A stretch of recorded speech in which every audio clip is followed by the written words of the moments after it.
Finally, Felicity touched Cinderella with her wand.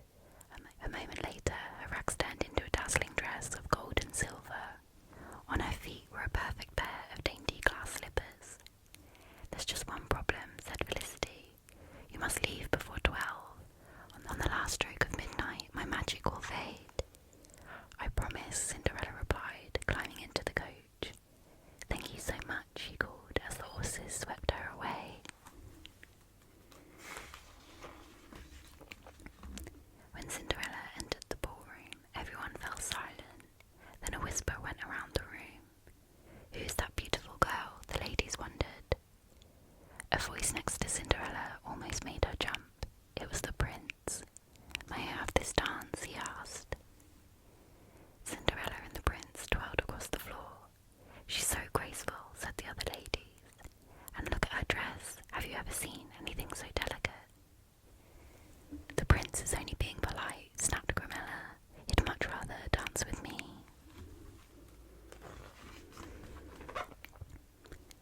As the prince whirled Cinderella around the room, she caught sight of the clock. It was almost midnight. "Oh no," she said, "I must go," and she ran away across the dance floor. The prince raced after her.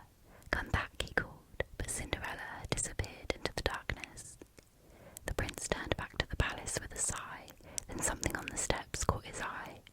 "Her glass slipper," he cried. Cinderella ran home as fast as she could. She arrived just before her stepsisters.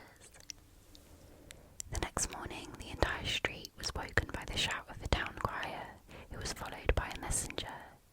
"Hear ye, hear ye. By the order of His Royal Highness, the Prince, every girl in the kingdom must try on this glass slipper. The prince will marry its true owner." Cinderella's stepmother flung open the door and grabbed the messenger. "One of my girls will fit this shoe," she said proudly, "and then we'll be royalty." Griselda couldn't even fit her big toe in the shoe. She pushed until her foot was bright red. "Give it here," shouted Grimella, ramming half her foot in the shoe. It got stuck. "You useless child," cried her mother. She wrenched the slipper off Grimella's foot and flung it at the messenger. "Off you go then," she snapped.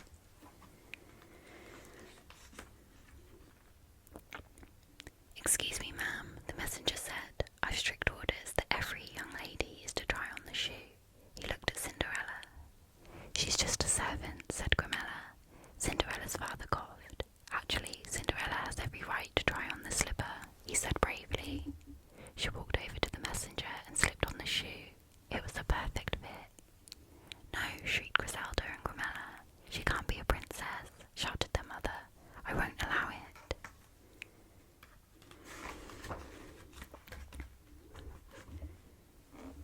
With one swift movement, the messenger swept off his hat and cloak. Everyone in the room gasped. It was the prince. He knelt in front of Cinderella. "I've been searching everywhere for you," he said. "Will you marry me?" "Oh yes," she replied. At that moment, there was a puff of smoke and Felicity flew into the room. "Time for a little more magic," she declared.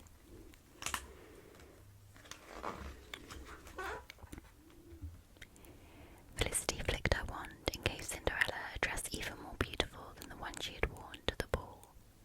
"My princess," said the prince, and swept Cinderella off to his palace. They were married the very next day and lived happily ever after. But Griselda and Grimella were not so happy. Their mother never stopped scolding them. "It's all your fault for having such big feet," she told them.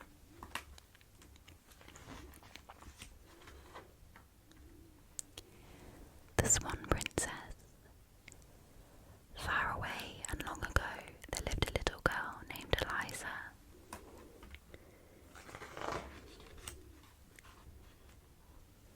She was the king's only daughter.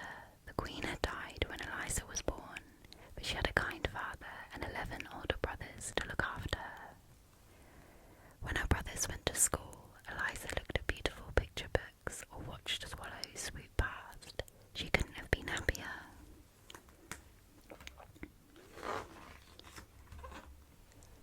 Then, one bitterly cold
she might spend the night. Something in the distance caught her eye. A group of swans was flying over the trees.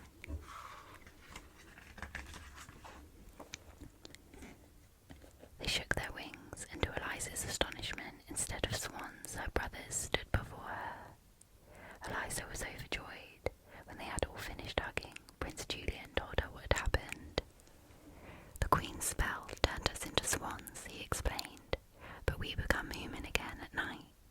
Tomorrow we must fly back to our new home. I'm coming with you, Eliza decided. Eliza and her brothers spent all night weaving a net of rushes so the swans would be able to carry her. As the sun rose, the swans lifted Eliza into the air and they flew far over the sea. As dusk fell, they landed. Once again, the swans shed their feathers. This is our home now, Julian told Eliza, showing her a cave carpeted with soft green moss. That night, Eliza dreamed she was still flying through the clouds.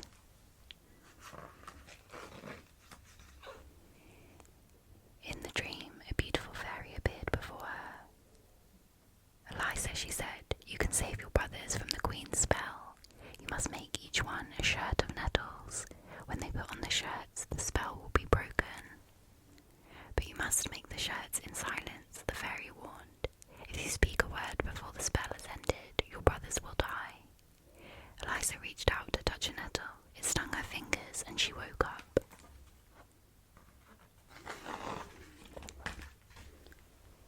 The next day, Eliza set to work. She picked huge armfuls of nettles and started to weave them together. They stung her hands, but she didn't make a sound. By evening, her fingers were covered in blisters, but Eliza didn't mind. She had almost finished the first shirt. When the princes saw her weaving, they knew what Eliza was trying to do. They thanked her, but she could not reply. Prince Jasper wept to see her fingers. Where his tears touched her skin, it healed at once. The next day, Eliza set off to pick some more nettles and stopped in an overgrown churchyard. What is your name? Called a voice from behind her. Eliza spun around to see a handsome king watching her. What are you doing in my grounds? The king asked her. And why are you picking nettles? But Eliza couldn't reply. She can't talk, the king realized. Come back to my palace, he said gently, and I'll look after you. Eliza shook her head, but it was no good. The king led her through his gardens and into his vast palace.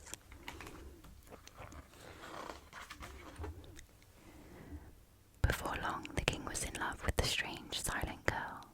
When she spent all day weaving nettles, he gave her soft gloves to cover her blistered fingers, and his kindness made Eliza love him in return. Soon the king had made up his mind. Will you marry me? He asked Eliza. She smiled and nodded. The king summoned his archbishop. I'm getting married, he told him. The archbishop threw up his hands in horror. He thought Eliza was a witch. You hardly know the girl, he cried. I don't care, said the king. I'll marry her anyway.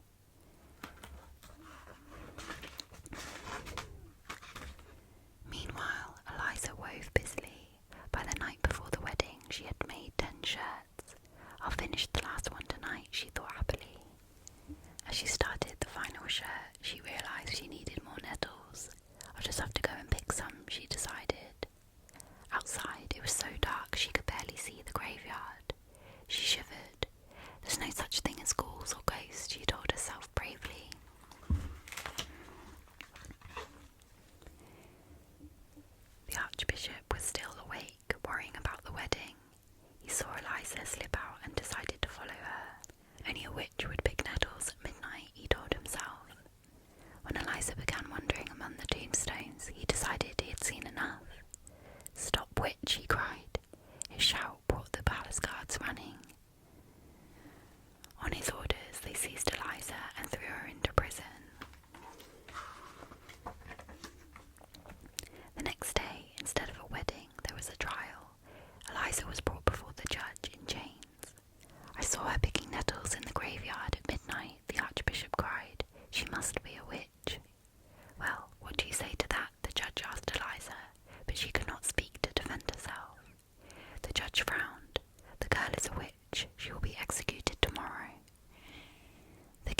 Eliza was thrown into a tiny prison cell and her shirts were thrown in after her. I'd nearly finished them, she thought desperately, but now I'll never see my brothers again. She felt completely miserable. Suddenly, something fluttered against the window. Eliza looked up and saw Jasper looking back at her. She held up the shirts so Jasper could see them. He bowed his head and then flew away. I mustn't give up, Eliza told herself. She spent all night weaving the final shirt.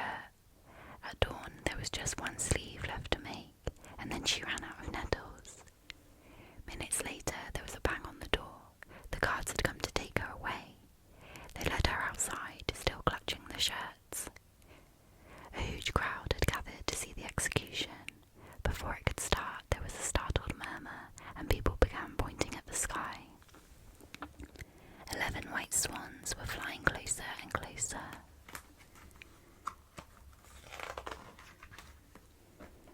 The swans swooped down one by one. They swept past Eliza so she could throw the shirts over them. The crowd gasped. There was a shimmering in the air, and then instead of the swans, 11 young men stood beside Eliza. At the same time, Eliza's chains turned into white roses and fell to the ground.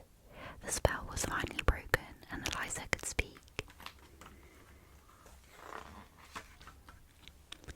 "Oh, Jasper," cried Eliza, "you've still got a swan's wing."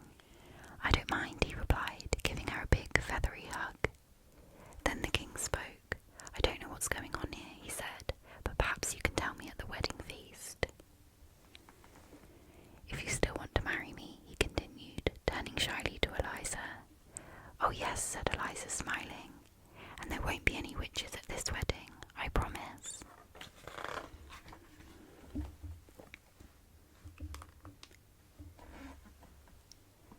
The Emperor's new clothes.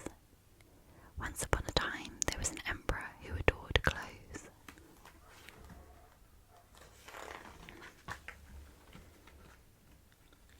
In fact, he was so crazy about clothes, he didn't care about anything else. He ignored his soldiers and avoided his advisors.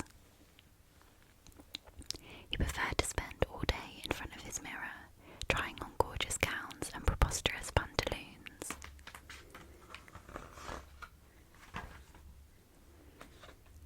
And he only liked riding in the park so he could show off each fabulous new outfit. "You look amazing, Your Excellence." "I know." But the Emperor had a problem. The royal procession was in 2 weeks' time and he had nothing to wear. "You must have something, Your Excellence," said Boris, his servant. "You already have 7,332 outfits." "But I've worn them all before," moaned the Emperor. "I want to look so splendiferous that people will talk about me for years to come. Go and find me the finest clothes makers in town," he ordered. "I'm off to have a snooze," the Emperor added. "It's been a rather tiring morning."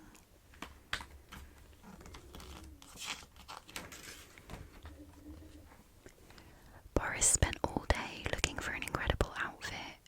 He wasn't having much luck until 2 strangers rushed up to him. "We're the finest clothes makers in the world," they said. "Take us to the Emperor at once."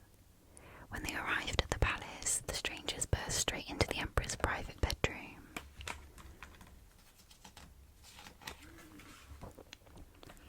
"Who are you?" shouted the Emperor angrily.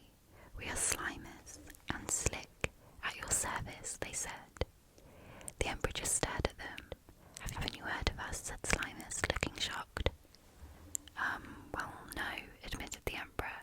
He hated not knowing things. "We make magical clothes," said Slimus. "Magical," said the Emperor. "Yes," said Slick. "Our clothes can only be seen by clever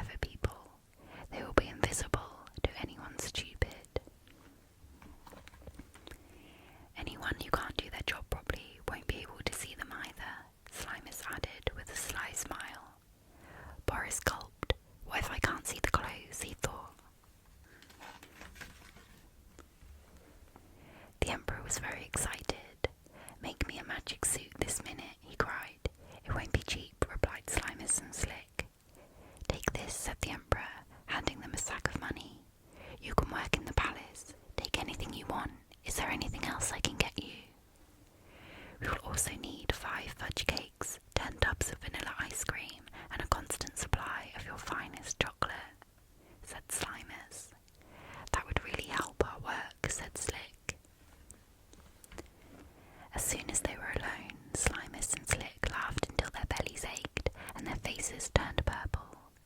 "The fool believed us," cried Slimus. "We're going to have lots and lots of lovely money." Slimus and Slick set up their workshop in the palace. They told the Emperor that he couldn't see the suit until it was finished. Every day the Emperor crept past their door. Finally, Slimus and Slick invited him to see the splendid new outfit. "Oh, Your Excellence," said Slimus, bowing low. "We're so delighted to see you." The Emperor looked at the loom. He looked again. "This is terrible," he thought. "I can't see anything at all. I'm not worthy of being Emperor." But aloud he said, "It's magnificent." "Oh, crumbs," thought Boris. "I can't see a thing," he gulped. "How tasteful," he said. The palace footmen were worried. Each thought the other could see the magical material. "Splendid," they said in unison.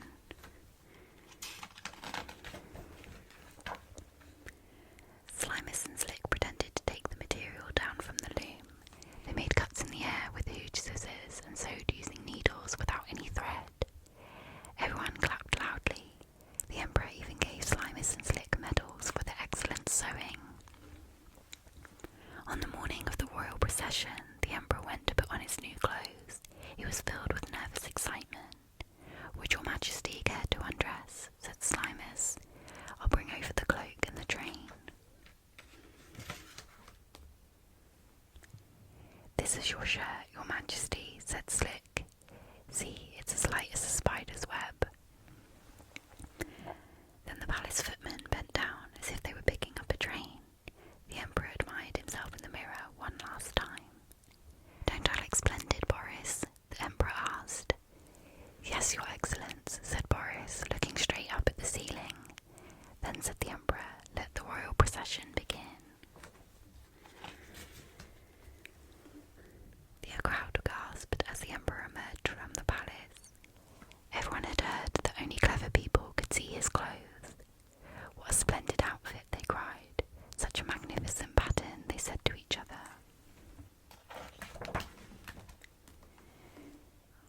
The Emperor smiled to himself. "These are my most successful clothes ever," he thought, and added a spring to his step. "Let me see him," cried a small child who was stuck at the back of the crowd. The child was lifted up on his father's shoulders so he could see the Emperor in all his glory. "Oh," said the child, "the Emperor's got nothing on." Everyone around the child fell silent and looked at the Emperor again. "He's right, you know," said his father. "The Emperor is naked." Then faster